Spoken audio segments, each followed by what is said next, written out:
Hey folks, it's Abel James. So this is our rig. Those are our mountain bikes right there. This is a pop-up camper that we can take off-road. And then we've got our diesel truck, the heavy duty, which can also handle off-road. And it's kind of cool because we've hauled that to the Oregon Trail. Hopefully you can see this sign here. I'll give you a second to take it in.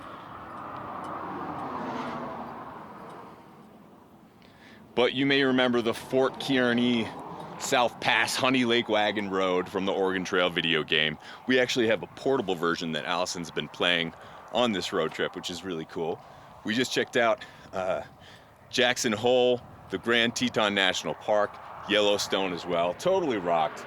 But anyway, isn't it crazy that just give or take a few hundred years, they were hauling all of their stuff in a really old school wagon that tipped over, broke all the time, so people were getting in trouble and dying, making their way to the West. And now today, in large part thanks to engineering and ingenuity, but also to a lot of cruelty and various things that happen along the way, we have a lot of interstates. You can haul your updated wagon pretty much anywhere you want. And it's not that big of a deal. You can get there in what used to take lifetimes or generations or 10 years or a few years or a few months. Now it takes days or even hours because we can go like these cars passing by on these interstates so much faster and more safely. So anyway, this is the Oregon Trail.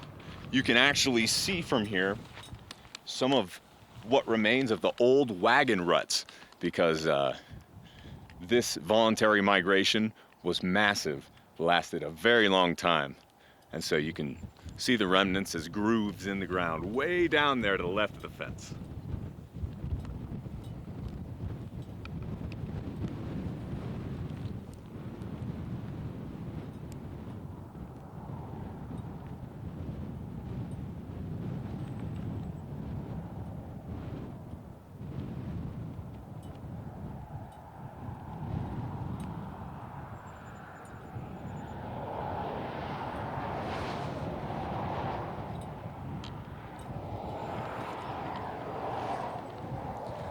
All right, we're gonna make our way to Dinosaur National Monument next. Let's hope no one breaks any arms or gets any dysentery.